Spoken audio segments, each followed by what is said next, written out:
Hello everyone, this is Amandeep Singh and I welcome you all to Unseen Doubts। आज हम हमारी class 10th की first flight book का एक chapter discuss करने वाले हैं जो कि है ग्लिम्पसेस ऑफ इंडिया। इस चैप्टर के टोटल 3 पार्ट्स हैं। फर्स्ट पार्ट है अ baker from Goa, second part है कुर्ग और थर्ड पार्ट है टी फ्रॉम असम। आज के इस वीडियो सेशन में हम लोग फर्स्ट पार्ट डिस्कस करेंगे अ बेकर फ्रॉम गोवा। तो चलिए दोस्तों, without wasting much time let's get started today's session. अब बेकर फ्रॉम गोवा के ऑथर है लूसियो रॉड्रिग्स। इस चैप्टर पर बेसिकली डिस्कशन स्टार्ट करने से पहले इस चैप्टर का थोड़ा ओवरव्यू जान लेते कि ये चैप्टर है किस बारे में। अ baker from Goa is a pan portrait. ये क्या है? एक पैन पोर्ट्रेट है of a traditional Goan village baker और पेडर। ये बात करता है ट्रेडिशनल गोवन विलेज बेकर या पेडर के बारे में, जो कि आज भी गोवन कल्चर के अंदर एक बहुत इंपॉर्टेंट प्लेस रखते हैं। हालांकि इंडिया को छोड़ के पोर्टुगीज जा चुके हैं। इसका मतलब क्या हुआ कि ये जो बेकिंग का ट्रेडिशन या जो प्रोफेशन गोवा के अंदर कौन लेके आए थे? पोर्टुगीज लेके आए थे। वो आज इंडिया को छोड़ के जा चुके हैं, लेकिन ये जो बेकर है, जो पेडर है, इनका फिर भी गोवन कल्चर के अंदर एक बहुत इंपॉर्टेंट प्लेस है। तो वो क्या इंपॉर्टेंट प्लेस है? वो किस फॉर्म में आज भी पोर्टुगीज के जाने के बाद में गोवा में एग्जिस्ट कर रहे हैं, उसी के बारे में पढ़ेंगे हम इस पूरे चैप्टर में। हम इस चैप्टर को दोस्तों समरी फॉर्म के अंदर डिस्कस करेंगे। तो चलिए पॉइंट को डिस्कस करना स्टार्ट करते हैं। Bread making in Portuguese days of Goa. तो जो गोवा के लोग हैं वो आज भी अपने पुराने पोर्टुगीज डेज को याद करते हैं और ब्रेड के लिए अपने लव को याद करते हैं। हालांकि पोर्टुगीज जो है वो गोवा को छोड़ के जा चुके हैं, लेकिन उनका जो ट्रेडिशन है वो आज भी गोवा में प्रेजेंट है in the form of mixers, moulders and bakers. तो इसका मतलब क्या हुआ? इसका मतलब ये हुआ कि जो गोवा में ब्रेड खाने के शौकीन थे पोर्टुगीज, वो तो जा चुके हैं, लेकिन ब्रेड बनाने वाले आज भी गोवा में एग्जिस्ट कर रहे हैं। किस फॉर्म में? मिक्सर्स की फॉर्म में। मिक्सर्स मतलब कि ब्रेड बनाने के लिए एक डो तैयार किया जाता है, उसके अंदर जो मटेरियल मिक्स किया जाता है उसे मिक्स करने वाले को मिक्सर कहते हैं। मोल्डर जो ब्रेड को एक प्रॉपर शेप देता है और बेकर जो उसे बेक करता है। Fire in the furnaces can be seen. आज भी गोवा के अंदर भट्टियां जलती हुई देखी जा सकती हैं ब्रेड बेक करने के लिए। इसका मतलब हुआ कि ये प्रोफेशन आज भी वहां पे एग्जिस्ट कर रहा है। एंड थड and jingle of the traditional bamboo can still be heard. मतलब जो बेकर हुआ करते थे वो जब ब्रेड बेचने के लिए जाते थे तो वो थड एंड जिंगल करते थे। उनके हाथ में बांस की एक स्टिक हुआ करती थी जिसको वो जमीन पे टैप करते थे और जिसमें से घंटियां बंधी होती थी। तो उन घंटियों में से, उस स्टिक से बंधी हुई घंटियों में से आवाज आती थी। Those bakers who still carry the profession of baking bread are called peders। तो वो बेकर्स जो कि इस प्रोफेशन को कैरी करते थे, ब्रेड बेकिंग के प्रोफेशन को, उनको क्या बुलाया जाता था? किस पर्टिकुलर नाम से बुलाया जाता था? उनको कहा जाता था पेडर्स। Role of bakers. अब ऑथर हमारे साथ में अपने चाइल्डहुड डेज को शेयर करते हैं, अपनी मेमोरीज को शेयर करते हैं, और वो कहते हैं कि हम बेकर को अपना फ्रेंड बोला करते थे, कंपेनियन बोला करते थे, गाइड बोला करते थे, और वो हमारे घर पे कितनी बार आता था एक दिन में? तो ऑथर कहते हैं वो हमारे घर पे 2 बार आया करता था। एक बार तो जब वो ब्रेड बेचने के लिए सुबह सुबह जाता था तब, और एक जब वो ब्रेड बेच के वापस आता था तब। और चिल्ड्रन जो थे वो बहुत ईगर हुआ करते थे उस बेकर को मिलने के लिए, उसको ग्रीट करने के लिए। ग्रीट समझते हो? उसको हेलो हाय करना, नमस्ते करना।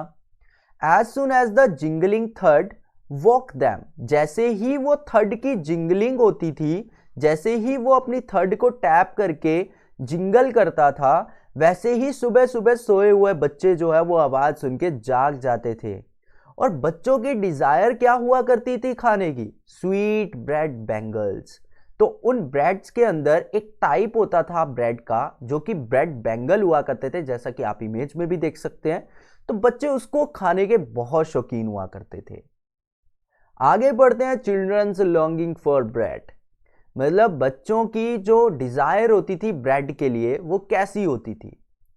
अब जो बेकर होता था उसके एक हाथ में बास्केट होती थी और दूसरे हाथ में बांबू की स्टिक होती थी, जैसा कि आप इमेज में देख सकते हैं। और जो बेकर है वो एक म्यूजिकल एंट्री करते हुए आते थे। He has to push children aside with a soft rebuke. बच्चे इस तरीके से उसके आसपास में इकट्ठे हो जाते थे कि उसको एक सॉफ्ट रिब्यूक देके उनको साइड में करना पड़ता था। और वो फिर मेड सर्वेंट को जो है अपनी जो डिलीवरी करता था ब्रेड की। बच्चे बहुत ज्यादा ईगर हुआ करते थे, वो फिर भी कोशिश करते रहते थे पीप इनटू करने की, उसकी बास्केट के अंदर देखने की, झांकने की। और वो देखते थे कि कौन सा ब्रेड बेंगल सबसे बढ़िया है, वही मैं लूंगा। तो उनको ब्रेड बेंगल्स का बहुत शौक हुआ करता था, जो भी उनको बढ़िया ब्रेड बेंगल लगा करता था वो वही लेते थे। वो देखा करते थे किस ब्रेड बेंगल की शेप सबसे बढ़िया है। और उनकी ईगरनेस के कारण से जब वो सुबह उठते थे तो वो टीथ भी ब्रश नहीं करते थे, वो डायरेक्टली ब्रेड खाते थे और बोलते थे कि इसके ऊपर से हम चाय पी लेंगे, चाय से हमारे टीथ जो है वो साफ हो जाएंगे। ठीक है, तो ये एक फनी फैक्ट है इस पूरे चैप्टर के अंदर। ट्रेडिशनल वैल्यू ऑफ ब्रेड, कि ब्रेड की क्या ट्रेडिशनल वैल्यू हुआ करती थी। ब्रेड की बहुत सारी वैरायटीज हुआ करती थी और हर वैरायटी जो अपनी एक अलग ट्रेडिशनल वैल्यू रखती थी। अ पार्टी और a feast is charmless without bread. बिना ब्रेड के कोई भी पार्टी है, कोई भी फीस्ट है, वो चार्मलेस हो जाती थी। कोई भी मैरिज गिफ्ट जो है उसको मीनिंगलेस समझा जाता था बिना स्वीट ब्रेड के, जिसको कि बोलते थे बोल। क्या बोलते थे? बोल। ठीक है, वो मीनिंगलेस होता था कोई भी मैरिज गिफ्ट। जैसे हमारे यहाँ पे क्या होता है, कोई भी मैरिज होती है तो हम गेस्ट को कोई मीठा देते हैं बॉक्सेस के अंदर डाल के, तो वो लोग क्या ट्रेडिशन फॉलो करते थे? बोल देने का, स्वीट ब्रेड देने का। जो लेडीज हुआ करती थी गोवा की, वो कंपल्सरीली जो है वो सैंडविचेस प्रिपेयर करती थी एंगेजमेंट पे, केक्स प्रिपेयर करती थी, बॉलिनास प्रिपेयर करती थी क्रिसमस और अदर फेस्टिवल्स के ऊपर। ये बॉलिनास क्या होता है सर? तो देखो ये आपके सामने इमेज है। बॉलिनास इसको बोलते हैं जो कि कोकोनट के कुकीज होते हैं, बेक करके बनाए जाते हैं। तो इस तरीके से जो ब्रेड और फर्नेसेस थी, जो थी क्या है, वो आज भी एक इंपॉर्टेंट पार्ट है गोवन विलेजेस का। अब बेकर की ड्रेस की बात करें तो इमेज में आप देख ही पा रहे हैं कि बेकर ने कैसी ड्रेस पहन रखी है। ओल्ड डेज के अंदर जो बेकर हुआ करते थे वो एक सिंगल लॉन्ग फ्रॉक पहना करते थे जो कि उनके नीज तक पहुंचती थी। और उसको क्या बोलते थे? उसको बोलते थे कबाई। क्या बोलते थे? कबाई। उसके बाद में बेकर्स ने शर्ट पहनना शुरू किया, ट्राउजर्स पहनना शुरू किया। और वो ट्राउजर्स जो है वो हाफ पैंट से थोड़ा ही लंबा हुआ करता था। और आज भी लोग उन लोगों को पेडरी कह के बुलाते हैं जो इस तरीके की हाफ पैंट वियर करते हैं below the knees. The profession of baking. अब ये जो बेकिंग का प्रोफेशन था, ये लोग कैसे फॉलो किया करते थे, कैसे ये एक प्रोफेशन था। जो बेकर थे वो यूजुअली अपने बिल कलेक्ट करते थे मंथ के एंड पे। उनके जितने भी अकाउंट्स थे वो लिख के रखते थे किसी वॉल के ऊपर पेंसिल के साथ में अपने घर पे। और ये एक प्रॉफिटेबल प्रोफेशन हुआ करता था उन दिनों। जो पोर्टुगीज थे वो बेक्ड लोव्स के बहुत बड़े लवर्स थे और जिनका बेकिंग का प्रोफेशन हुआ करता था वो तो भर भर के पैसे कमाते थे उन दिनों। जो बेकर होता था उसके जो फैमिली मेंबर्स होते थे, उसके इवन तो जो सर्वेंट्स होते थे वो भी बहुत प्रॉस्पेरस और हैप्पी दिखा करते थे। तो ये हो गया दोस्तों हमारा chapter complete. Glimpses of India का part first, a baker from Goa. So thank you so much for watching this video.